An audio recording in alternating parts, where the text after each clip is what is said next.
Friends welcome to Barnali Rannaghar. आजकेर पर्वे आमी खूबी जनप्रिय एकटा डिमेर रेसिपि निये हाजिर हयेछि। आज आमी बानिये देखाच्छि डिम सर्षे रेसिपि। सब समय आमरा एकघेये डिमेर झोल झाल तो खेयेई थाकि, माझे मध्य एकटु स्वाद बदल करले खूब भालोई लागे। डिम सर्षे बानानोर जोन्नो व्यवहार करछि सर्षेर तेल। 5 टेबिल स्पून सर्षे तेल भालो करे गरम करे निये 4টে सेদ্ধ डिम दिए दिচ্ছি। ডিমটাকে ভালো করে সেদ্ধ করে নিয়ে ছুরি দিয়ে একটু চিড়ে দিয়েছি আর নুন হলুদ আর লঙ্কার গুঁড়ো মাখিয়ে নিয়ে তেলের মধ্যে মিডিয়াম ফ্লেমে হালকা লাল করে ভেজে তুলে নিলাম। বাকি তেলের মধ্যে দিয়ে দিচ্ছি হাফ টিস্পুন সাদা জিরে ফোড়ন। জিরেটাকে বেশি পোড়ানো যাবে না, মিডিয়াম ফ্লেমে জিরের কালার চেঞ্জ হওয়া পর্যন্ত ফ্রাই করে নেওয়ার পরে দিয়ে দিচ্ছি একটা বড় সাইজে পেঁয়াজ কুচি। পেঁয়াজটাকে খুব বেশি লাল লাল করব না, আবার কাঁচাও রাখবো না।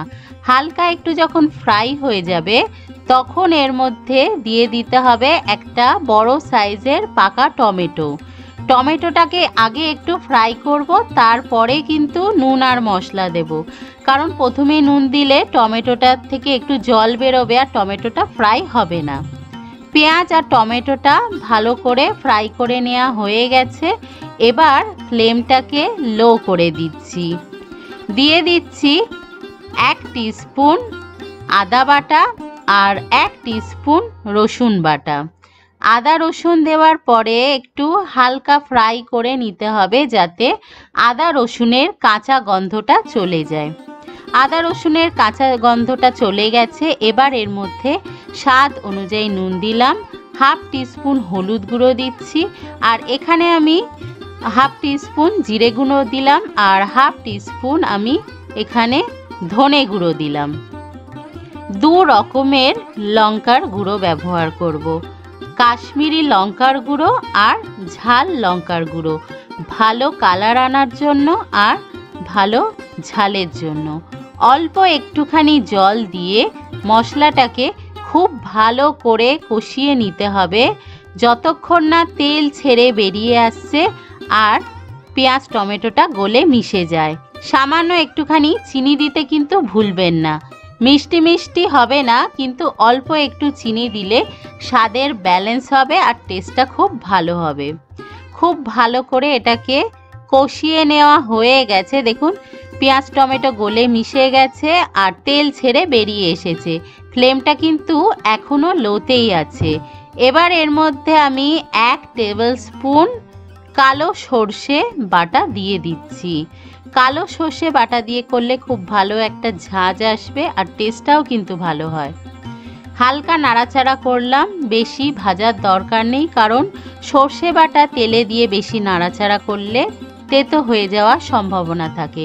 আর সর্ষে বাটা অবশ্যই সর্ষে বাটার সময় সর্ষের মধ্যে একটু নুন আর কাঁচা লঙ্কা দিয়ে বাটতে ভুলবেন না, না হলে অনেক সময় তেতো হয়ে যায়। এবার এর মধ্যে আমি 1.5 কাপ জল দিয়ে দিলাম। ঝোলটা যখন ফুটে উঠবে তখন সেই আগের থেকে সেদ্ধ করে ভেজে রাখা ডিমটা দিয়ে দিতে হবে। আমি একটু অল্প ঝোলঝোল করছি, তবে জলটা নিজেরা কতটা ঝোল পছন্দ করবেন সেই রকম অনুযায়ী দেবেন। সেদ্ধ করা ডিমটা দিয়ে দিচ্ছি আর দিয়ে দিলাম 4টে আস্ত কাঁচা লঙ্কা। এটা শুধুমাত্র সুন্দর একটা ফ্লেভার আনার জন্য দিলাম। আর 1 টেবিল স্পুন দিয়ে দিলাম আমি ধনে পাতা কুচি। খুব সুন্দর একটা ফ্লেভার এনে দেয় এই ধনে পাতাটা। এবার লো ফ্লেমে 5-7 মিনিটের জন্য আমি ঢেকে রেখেছিলাম। এখন ঢাকাটা সরিয়ে নিচ্ছি। দেখুন আমাদের ডিম সর্ষে একেবারে রেডি আছে।